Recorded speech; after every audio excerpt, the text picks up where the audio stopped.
السلام علیکم میرے پیارے ویورز اور لسنرز. تو کیسے ہیں آپ سب؟ میں امید کرتی ہوں آپ لوگ بالکل ٹھیک ہوں گے. ہم سٹارٹ کرتے ہیں اپنا آج کا ایپیسوڈ. آہد یا اذلان کی گولڈن نائٹ کا ڈبل ایپیسوڈ بائے کرنے کے لیے مجھے انسٹا پر میسج کریں یا اس نمبر پر رابطہ کر لیں. ہم سٹارٹ کرتے ہیں اپنا آج کا ایپیسوڈ داستان محبت ایپیسوڈ نمبر 5. یہ مسٹیکنلی ایپیسوڈ نمبر 4 مینشن ہے جبکہ ایپیسوڈ نمبر 5 ہے. تحریر نور ملک. المیر خان کا دل چاہ رہا تھا کہ وہ رحاب کے ہاتھ توڑ دے جن سے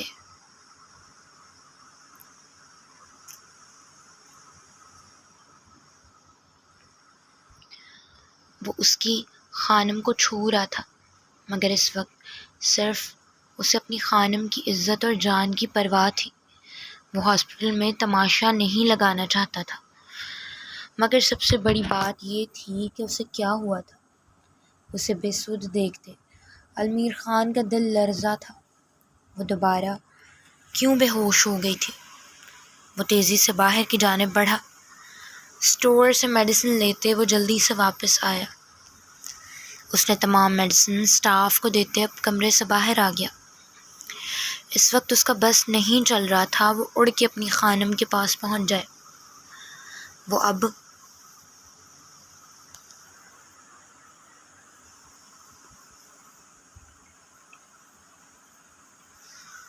دوسرے روم کے پاس آیا جہاں ڈاکٹر پریوش کا چیک اپ کر رہے تھے، جبکہ اسی لڑکے کو اس کی خانم کے ماتھے پر فکر مندی سے ہاتھ پھیرتے دیکھ المیر خان کے سینے میں آگ دہک اٹھی تھی. اس کا بس نہیں چل رہا تھا کہ وہ ایک ایک کو اسے دور کرتے اسے اپنے سینے میں چھپا لے، مگر افسوس کہ اس کے پاس ایسا کوئی حق نہیں تھا. لیکن اس نے فیصلہ کر لیا تھا کہ چند عرصے میں اس کے تمام جملہ حقوق صرف المیر خان کے پاس ہوں گے. اس نے آگے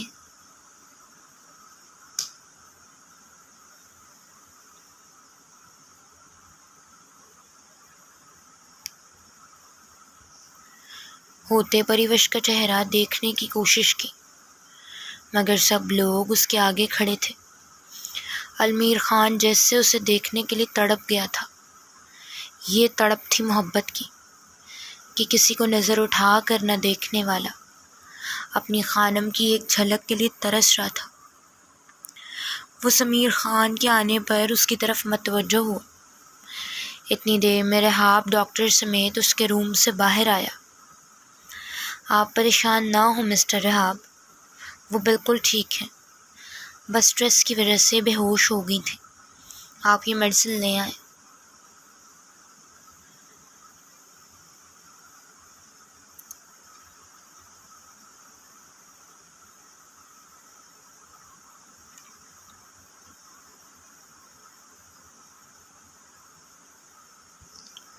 ڈاکٹر پروفیشنل انداز میں کہتا ہوا وہاں سے چلا گیا، جبکہ رحاب بھی میڈیسن لینے باہر چلا گیا.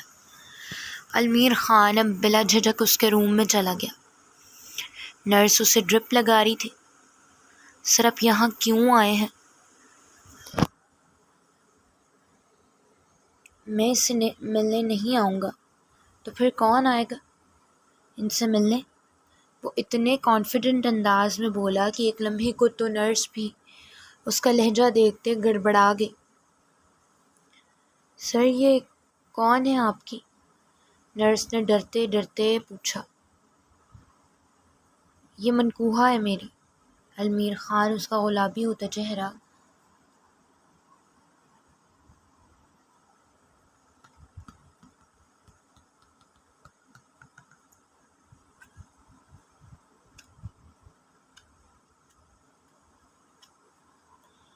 دیکھتے نہ ڈر انداز میں جھوٹ بول گیا. اگر پریوش ہوش میں ہوتی تو اس کا اتنا کانفیڈنس دیکھتے یقیناً وہ دوبارہ بے ہوش ہو جاتی. اوکے آپ جائیں. نرس فوراً سے اسے راستہ دیتے ہوئے بولی. گڈ. اور اس کے ساتھ والے کو باہر رکھنا، ایویں پٹ جائے گا میرے ہاتھوں. وہ رحاب کو سوچتے اب کی بار غصے سے بولا، ٹھیک ہے سر۔ وہ اس کی پرسنالٹی سے خاصا انسپائر ہوئی تھی۔ صحیح، اب جاؤ، المیر خان کہتے ہوئے خود قدم قدم بڑھتا پریوش کی طرف گیا۔ اس کی بند آنکھیں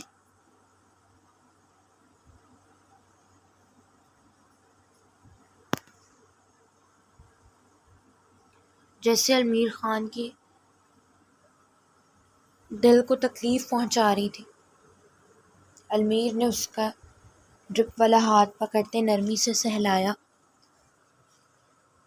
تم تو میری سوچ سے زیادہ نازک ہو خانم۔ المیر اس کے ہاتھ کی پشت پر لب رکھتے ہوئے آہستہ سے بولا۔ پھر اس نے پریوش کے تھوڑا نزدیک ہوتے اسے پکارا، خانم، مگر اس پر کوئی اثر نہیں ہوا۔ تو اب کی بار المیر نے اس کے چہرے کو ہلکا سا تھپ تھپاتے اسے ذرا سختی سے پکارا تو اس کی گھنی پلکوں میں جنبش ہوئی۔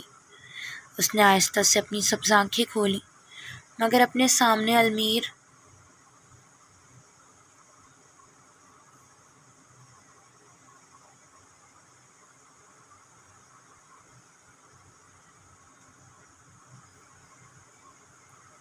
کو دیکھتے وہ ایک دم گھبرا گئی۔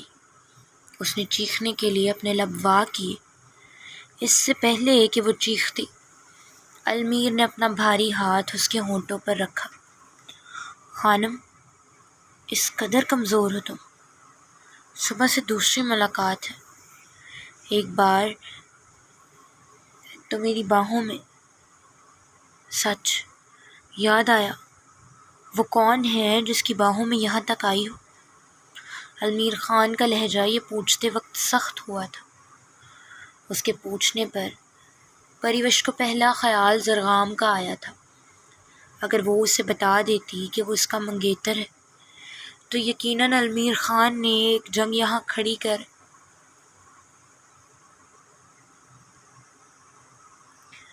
دینی تھی۔ وہ نہیں معلوم کیوں مگر اس سے چھپانا چاہتی تھی۔ بتاؤ نا، المیر نے اس کے ہونٹوں سے ہاتھ اٹھاتے ذرا سختی سے کہا تو وہ اس کے سخت لہجے پر سہم گئی۔ اس کی حسین آنکھوں میں اپنے لیے ڈر المیر خان کو بالکل اچھا نہیں لگا تھا۔ بتاؤ نا خانم، کون لایا تھا تمہیں؟ اس نے اب اپنی عادت کے خلاف محبت بھرے انداز میں اس سے پوچھا تو پریوش نے اپنے دماغ پر زور دیتے یاد کیا، لالا ہے، رحاب لالا۔ اس نے ڈرتے ہوئے بتایا تو اس کے جواب پر المیر خان آنکھیں بند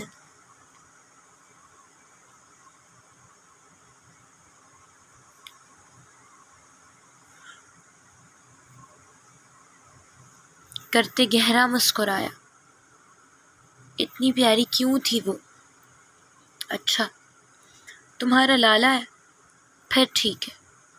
اس کا غصہ جیسے ٹھنڈا ہو گیا تھا، جبکہ پریوش نے گھبرائی نظروں سے اس کی حسین مسکراہٹ دیکھی۔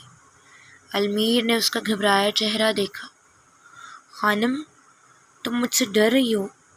اس نے اپنی عادت کے برعکس نہایت نرم لہجے میں پوچھا تو پریوش نے نظریں جھکائیں۔ او میرے خدا، خانم تم نے اتنا اسٹریس لے لیا؟ المیر نے اس کا چہرہ اپنے ہاتھوں میں بھرتے ہوئے کہا، میں نے اس کو مار دیا۔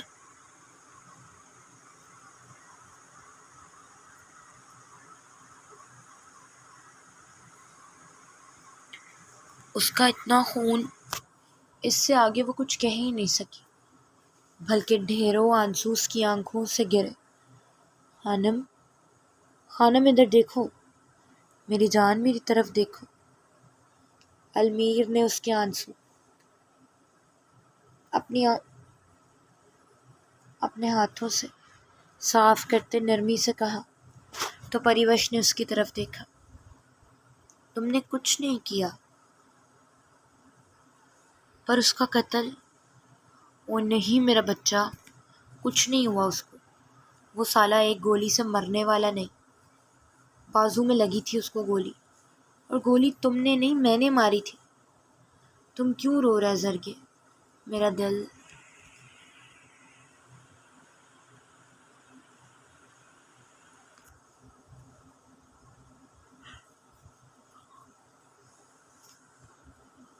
وہ اتنی محبت سے بولا کہ پریوش اس کے منہ سے میرا دل سنتے سرخ پڑی۔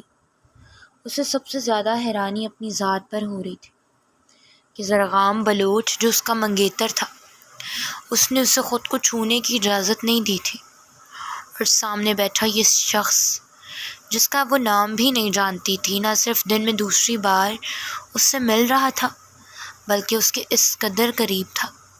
اس نے ایک نظر المیر کی طرف دیکھا جس کی نظروں میں اس کے لیے محبت کا جہان آباد تھا۔ خانم، ویسے مجھے تم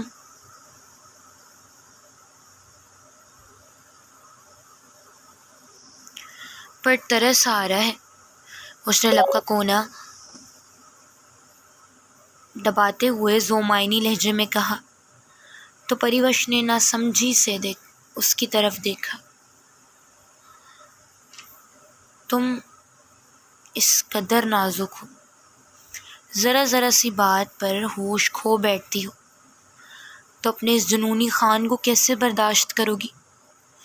تمہاری نازک جان تو تڑپ کر رہ جائے گی۔ المیر خان اس کی کان کی بالی کو ہلکا سا چھوتے ہوئے لب کا کونا دباتے بولا، تو پریوش کانوں کی لوؤں تک سرخ پڑی۔ وہ تیزی سے نظریں جھکاتی اپنے لب کاٹنے لگی۔ اس کی حرکت پر المیر خان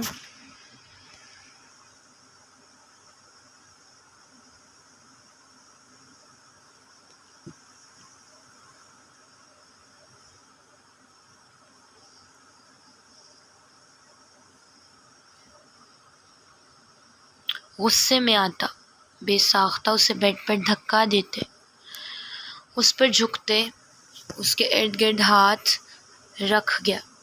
اس کی حرکت پر پریوش کی آنکھیں حد سے زیادہ پھیلی۔ تمہاری ساری جسارتیں معاف، لیکن اگر میری اس امانت کے ساتھ آئندہ ایسا سلوک کیا تو جان سے مار دوں گا، سمجھی؟ وہ اس کے گلابی لبوں کو اس کے دانتوں سے آزاد کرواتے سختی سے گویا ہوا، تو وہ اس کے پہلے لمس پر پریوش کو اپنا دل سینے سے باہر نکلتا محسوس ہوا۔ پیچھے پلیز، اس نے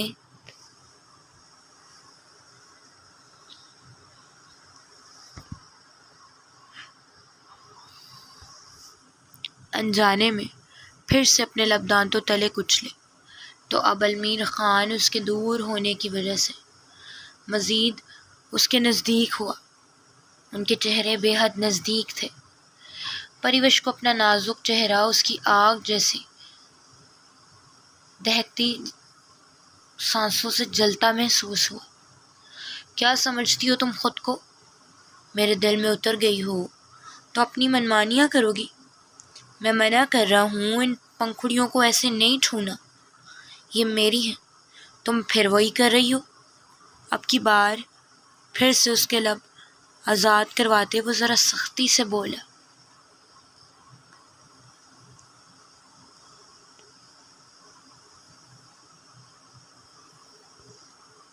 میں نے نہیں، جھوٹ بول کر غلطی پر غلطی مت کرو خانم، اکٹھی سزا تمہاری نازک جان سے برداشت نہیں ہوگی۔ المیر خان نے اسے دھمکایا، تو وہ منہ کھولے اس کی طرف دیکھنے لگی۔ اس کے گلابی لبوں کو کھلا دیکھتے اس کے گلے میں کانٹے چبھنے لگے۔ یہ لب بند کرو، اس سے پہلے کہ حد سے بڑھتے، میں نے اپنے طریقے سے بند کروں۔ اس کے کہنے پر پریوش فوراً اپنا چہرہ دوسری طرف کر گئے۔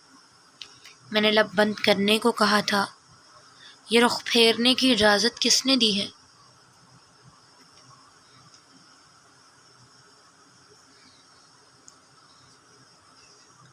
المیر خان کو اس کا رخ پھیرنا شدید ناگوار گزرا تھا۔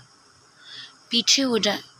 پریوش اس کی گھنی مونچھوں تلے آپس میں سختی سے بھنچے انابی لبوں کو دیکھتے دیکھ کر گھبراتے ہوئے بولی، پہلی بار کوئی مرد اس کے اتنا نزدیک آیا تھا۔ نہیں ہو رہا، تمہارا کیا بھروسہ، تم پھر میری امانت نازک پنکھڑیوں کے ساتھ یہی سلوک کرو۔ المیر خان اس کا شرم سے سرخ کندھاری ہوتے چہرہ دیکھتے چھیڑنے والے انداز میں بولا، قسم سے اب نہیں کروں گی، ہٹ جائیں پلیز۔ وہ انکمفرٹیبل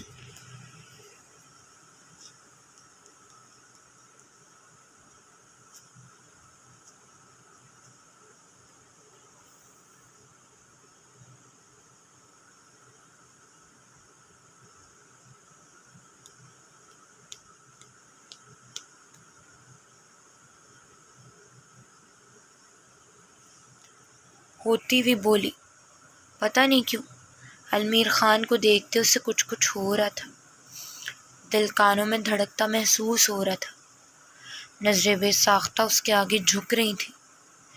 وہ اس کی باتیں مانتی چلی جا رہی تھی، باتیں تو وہ دوسروں کی بھی مانتی تھی، مگر اسے برا لگتا تھا، لیکن اس کی باتیں ماننے پر دل کو ذرا برابر برا نہیں لگ رہا تھا، بلکہ شاید اچھا لگ رہا تھا۔ اسے انکمفرٹیبل ہوتے دیکھا تو المیر خان فوراً سے پیچھے ہوا۔ بچے، پیار سے سمجھا رہا ہوں، اگر آئندہ ان لبوں کے ساتھ ایسا سلوک کیا تو میں برداشت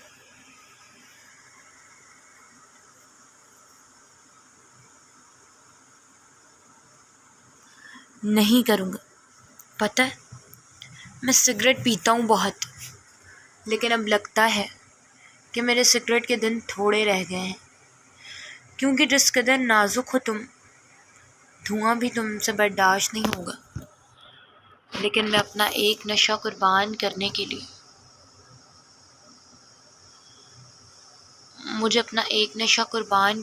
لیے اس کا متبادل اس سے اچھا نشہ چاہیے ہوگا، تو میں ان لبوں کو اپنی طلب کی ریپلیسمنٹ بنانا چاہتا ہوں۔ اس لیے آئندہ میری شے کے ساتھ ایسا سلوک کرنے کی جرت نہ کرنا۔ وہ اس کے لبوں کو اپنی نظروں کے حصار میں رکھتے ہوئے مضبوط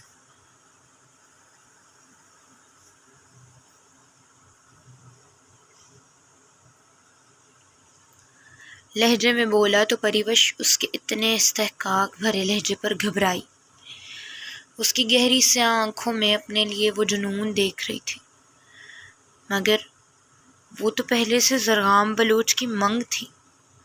اگر وہ اتنا جنونی ہوگا اس کے لیے، تو کیا اس کی منگنی کا سنتے یہ جنونی خان دستبردار ہو جائے گا اس سے؟ نہیں، مجھے انہیں سب کچھ سچ سچ بتانا ہوگا۔ اس نے ہمت جمع کرتے ہوئے بات شروع کی، آپ ایسی باتیں کر کے اپنا اور میرا ٹائم ضائع کر رہے ہیں۔ چاہے اس کی نزدیکی وہ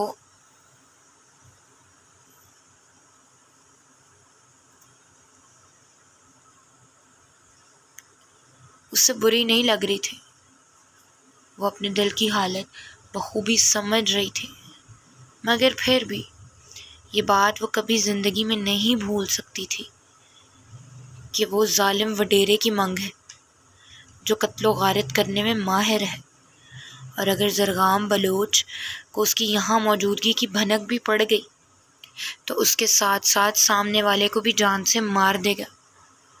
اور پتہ نہیں کیوں اس کی ذات کو ذرا برابر تکلیف ہوتے وہ نہیں دیکھ سکتی تھی، مگر شاید اسے سامنے والے کی پاور کا اندازہ ہی نہیں تھا۔ کیا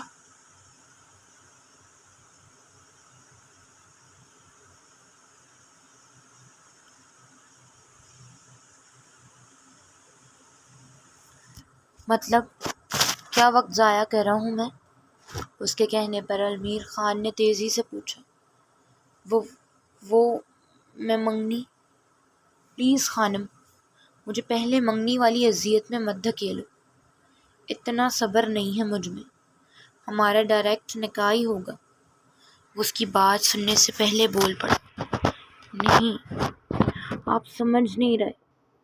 وہ بھی بول رہی تھی جب المیر خان اس کی بات کاٹ گیا، میں سب سمجھ رہا ہوں خانم، یہ جو تم مجھ سے دور رہنے کے بہانے ڈھونڈ رہی ہو منگنی کی آڑ میں، اس کا بھی حل نکال لیتے ہیں۔ اب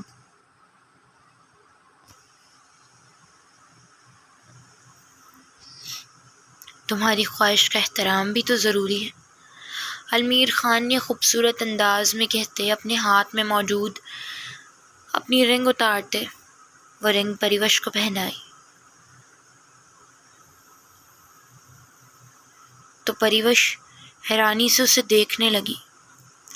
لو، ہو گئی منگنی، چادر اپنی پہلے دے چکا ہوں تمہیں، اپنی انگوٹھی جسے آج تک چھونے نہیں دیا کسی کو، تمہیں پہنا دی۔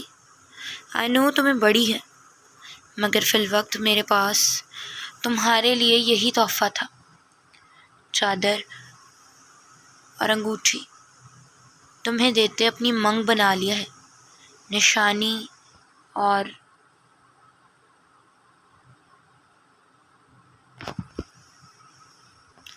عزت دونوں دے دی ہیں۔ اب دوبارہ کبھی یہ نہ کہنا کہ المیر خان نے محبت میں وقت ضائع کیا۔ آپ جائیں، میرے لالا باہر ہیں، میں آپ کی شکایت کر دوں گی۔ اس کی بات سنتے المیر خان کا دل چاہا وہ اس کی کمزور سی دھمکی پر قہقہہ لگا کر ہنسے، مگر وہ تھی ہی اتنی معصوم۔ کوئی بات نہیں، تمہارے لالا کو میں دیکھ چکا ہوں،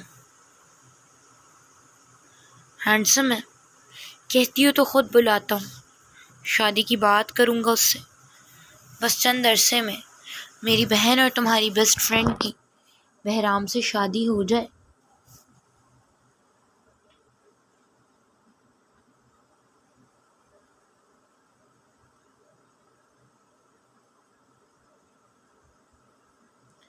پھر باری میری خانم کی ہوگی، بلکہ میں تو تمہیں کہوں گا ابھی سے خود میں ہمت پیدا کر لو۔ Your Khan will not be a easy task for you, dear خانم۔ شادی؟ اس کی بات پر وہ اپنا دل تھام گئی تھی۔ جی بالکل، شادی، آپ کی اور میری خانم۔ المیر اس کے ماتھے سے اپنا ماتھا جوڑتے ہوئے محبت سے بولا۔ اس کی اتنی نزدیکی پر پریوش کو اپنا دل بند ہوتا محسوس ہوا۔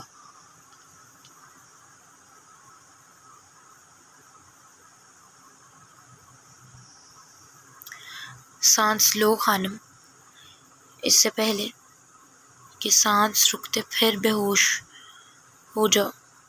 المیر خان اس سے پیچھے ہو کر مسکراہٹ دباتے ہوئے بولا، تو اس نے اب گہرا سانس بھرا۔ آپ پلیز چلے جائیں، میرے لالا آ جائیں گے۔ اسے فکر لگ گئی تھی۔ ٹینشن مت لو، نرس تمہارے لالا کو اندر نہیں آنے دے گی۔ المیر اس کی بات کا جواب دیتے ہوئے بولا، تو اس نے سوالیہ نظروں سے اس کی طرف دیکھا۔ آئی نو، تم پوچھنا چاہ رہی ہو کیوں، میں بتا دیتا ہوں۔ میں نے نرس سے کہا تھا کہ اس کے ساتھ والے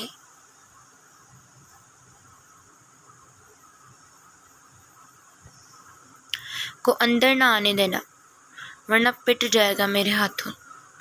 پھر اس نے پوچھا کہ میں کیا لگتا ہوں تمہارا اور یہاں کیا کر رہا ہوں، تو پھر میں نے اس سے کہا میں نہیں آؤں گا تو اور کون آئے گا اس سے ملنے، اور ساتھ یہ بھی کہا کہ تم منقوہہ لگتی ہو میری، اور جب تک میں یہاں ہوں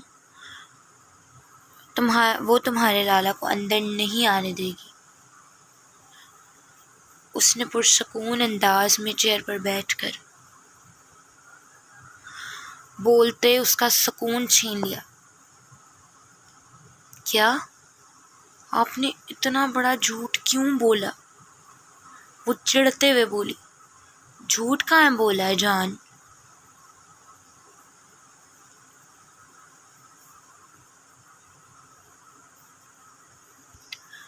پریشان مت ہو، 1 ہفتے میں سچ ہو جائے گی یہ بات، پھر ہم آئیں گے اس کو اپنے نکاح کی مٹھائی کھلانے، ٹھیک ہے؟ اس نے مزے سے کہا تو پریوش نے غصے سے اس کی طرف دیکھا۔ اف، کوئی غصے میں بھی اتنا حسین کیسے لگ سکتا ہے؟ المیر نے اس کا غصے سے سرخ ہوتا چہرہ دیکھتے فدا ہونے والے انداز میں سوچا، گل مجھ سے اکثر آپ کی بات کرتی تھی، لیکن وہ یہ بتانا بھول گئی تھی کہ آپ اتنے بڑے جھوٹے اور بے شرم بھی ہیں۔ وہ غصے سے منہ پھلاتے ہوئے بولی تو المیر نے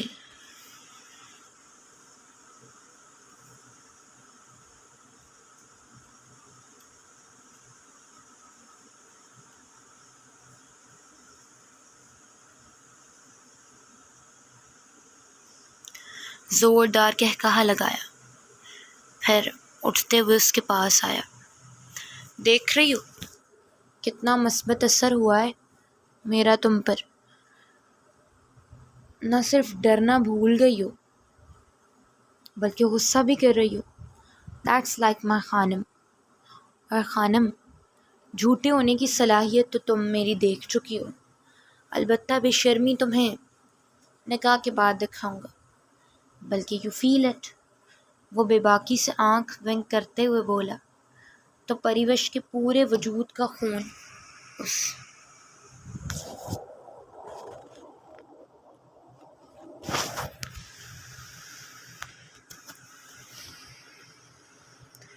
کے چہرے پر آج سمٹا۔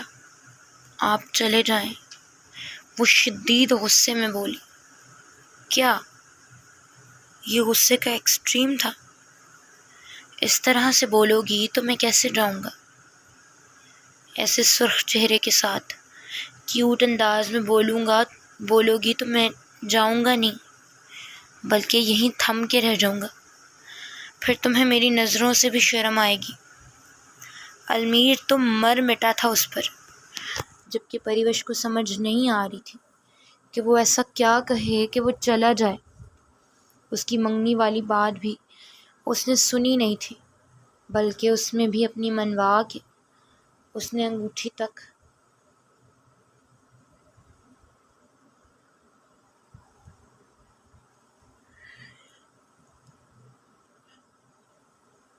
پہنا دی تھی۔ اسے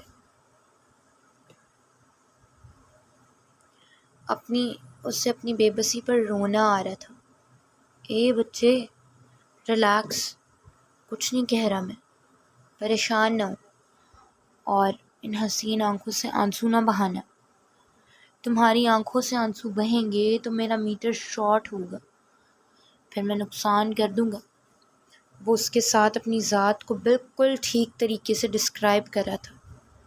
مجھے ڈر لگ رہا ہے آپ سے، پلیز چلے جائیں، وہ گھبراتے ہوئے بولی تو المیر خان چند لمحے اسے دیکھتا رہا، پھر اس کے نزدیک آتے المیر خان نے نہایت نرمی سے اسے باہوں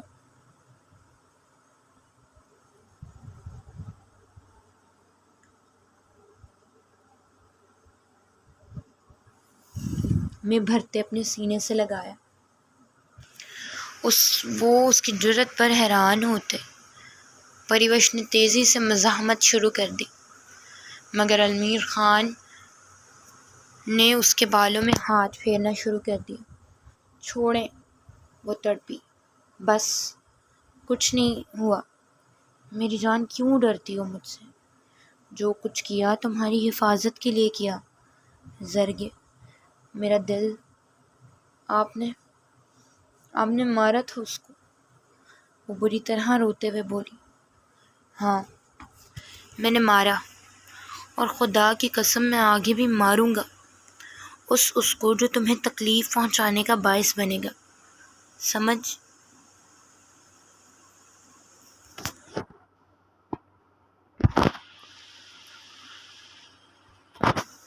گئی؟ المیر نے اس کا چہرہ آہستگی سے تھپتھپاتے ہوئے کہا تو اس نے سر اس بات میں ہلایا۔ چلو، اب اپنا بہت سارا خیال رکھنا۔ وہ محبت سے کہتے ہوئے باہر جانے لگا تو راستے میں ایک دم پلٹا۔ خانم، تمہیں میرا نام پتہ ہے؟ اس نے مسکراتے ہوئے پوچھا تو وہ خاموش رہی۔ اس نے نام بتایا تو تھا مگر اسے یاد نہیں آ رہا تھا۔ المیر نام ہے میرا، المیر خان۔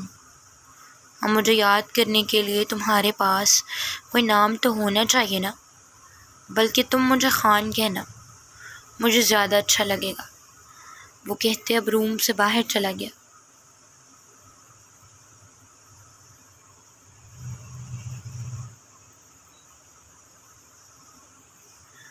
جبکہ پریوش بیڈ سے ٹیک لگاتے آنکھیں بند کر گئی۔ میر، یہ نام جیسے اس کے دل نے پکارا تو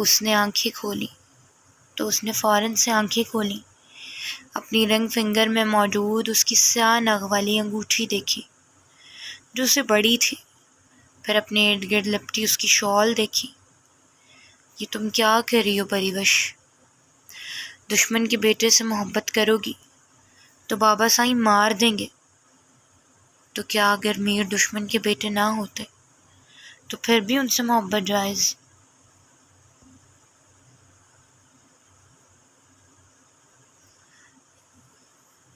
تھی۔ تم کسی کی منگ ہو اور تم پھر بھی کسی سے محبت کر رہی ہو۔ اس کے دماغ نے ڈھیروں سارے سوال اس کے آگے رکھ دیے تھے، جبکہ اس نے زور سے آنکھیں بند کر لیں جیسے ان سوالوں سے بچنا چاہا ہو۔ سب کے سامنے ایسے نہ جانا، پریشان ہو جائیں گے سب۔ چادر رکھ لینا بازو پر، المیر خان نے بہرام سے کہا۔ داجی کو پتہ چل گیا ہوگا اب تک، چھپا کے کیا فائدہ؟ اور آپ اپانا کی بات کریں یا مورے کی بات کریں،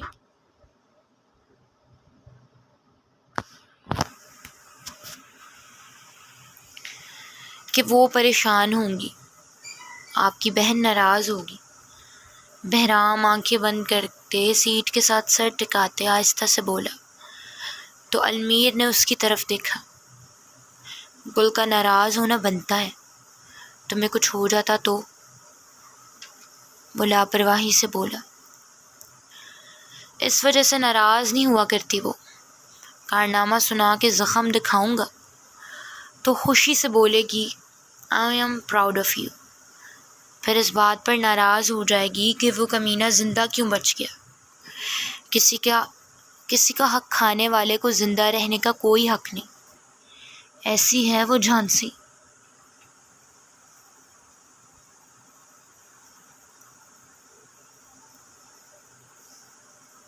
کی رانی۔ بہرام خان اس کی بہادری یاد کرتے مسکرایا۔ ہاں، بہادر تو وہ بہت ہے، گھبرانے والوں یا ڈرنے والوں میں سے نہیں ہے وہ، بلکہ ایک کام کرنا، ناراضگی میں اس سے شادی کا پوچھ لینا۔ خدا کا نام لے لالا، آپ چاہتے ہیں کہ وہ انکار کر دے اور کہے جاؤ بہرام خان، میں نے تم سے شادی نہیں کرنی؟ ناراضگی میں پتہ ہے نا آپ کو، آگ میں جھونکنے میں وہ لمحہ نہیں لگاتی۔ بہرام اس کی بات سنتے ہی توبہ توبہ کر گیا تھا، جبکہ المیر خان اشنا گل کی عادت یاد کرتے کہا لگا کر ہنسا۔ ہو سکتا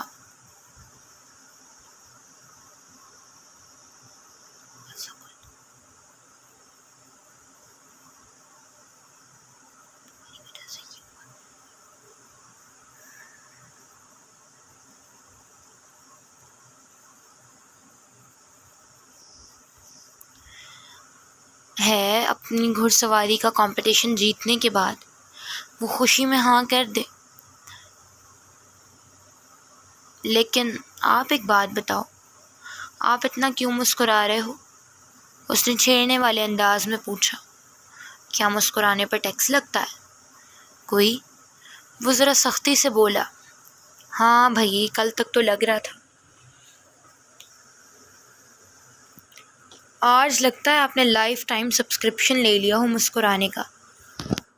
بکواس مت کیا کر. اچھا یار، لیڈی سینٹ کی خوشبو نہیں آ رہی آپ کو؟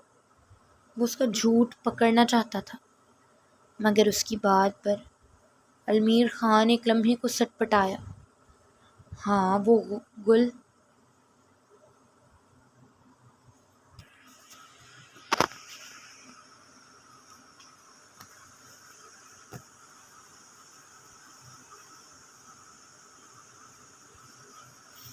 بیٹھی تھی نا تم سے پہلے، اسی لیے آ رہی ہوگی خوشبو. وہ بہانہ بناتے ہوئے بولا.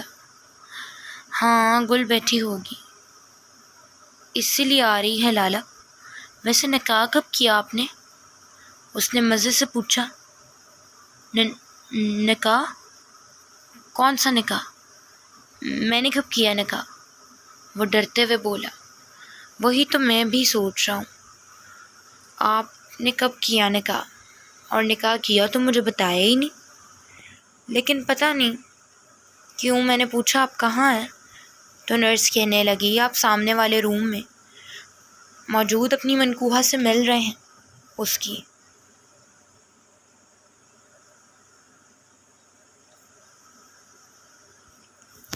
بات پر علمیر خان کو گاڑی چلاتے زوردار کھانسی لگی. او کیا ہو گیا لالا، پانی پئیں گے؟ وہ اس کے بازو پر ہاتھ پھیرتے ہوئے لب کا کونا دانتوں تلے دباتے ہوئے بولا. نہیں میں ٹھیک ہوں. نہیں میں ٹھیک ہوں. یار اب آپ خود ہی بتا دو کہ کون ہے میری بھابھی. اب تو مجھے سب کچھ پتہ چل گیا ہے. بلاخر بہرام خان نے خود ہی پوچھ لیا. کون؟ کس کی بات کر رہا ہے تو؟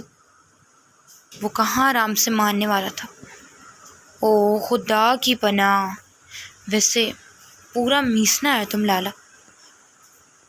خود سب کی بات کر لے گا لیکن اپنی بات مت بتانا. میں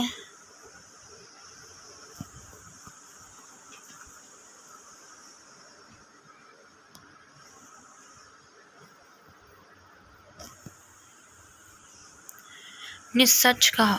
میں نے کہا سب سچ بتا دو مجھے، ورنہ میں ابھی ہاسپٹل جا کے خود مل لوں گا اپنی بھابھی سے جس نے علمیر خان کو جھوٹ بولنے پر مجبور کر دیا. سچ بتا دو مجھے.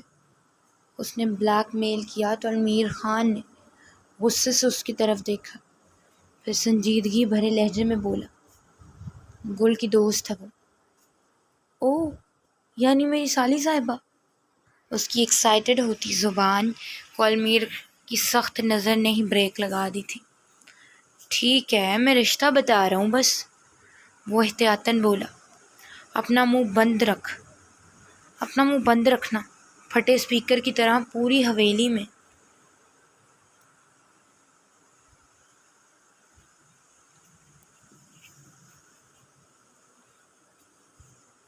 اعلان مت کر دینا. اس نے سختی سے کہا. ٹھیک ہے لیکن تم خود جلدی سے بتا دینا ورنہ گلے رانا نے تمہاری شادی والا گل کھلنے نہیں دینا اور دادا جی اپنی نواسی کے حق میں فیصلہ دیں گے. بہرام نے اسے مشورہ دیا. میں مورے سے بات کرتا ہوں، اس نے کہتے جیسے ہی گاڑی آگے بڑھائی. محمد بخش کے گھر کے آگے رش دیکھتے ان دونوں نے حیرانی سے ایک دوسرے کی طرف دیکھا. یہاں کیا ہوا ہے؟ بہرام نے پوچھا. پتہ نہیں میں دیکھتا ہوں، علمیر خان کہتے ہوئے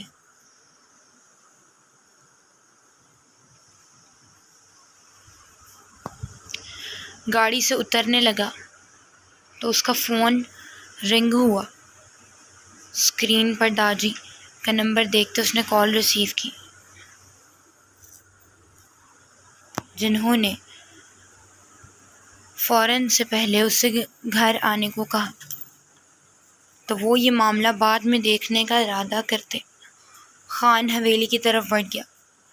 جی تو ویئرز اور لسنرز، یہ تھی ہماری آج کی ایپیسوڈ. آئی ہوپ آپ کو پسند آئی ہوگی. اپنی قیمتی رائے کا اظہار کمنٹ سیکشن میں ضرور کریں۔ اپنا بہت سارا خیال رکھیں، مجھے دعاؤں میں یاد رکھیں۔ اللہ حافظ۔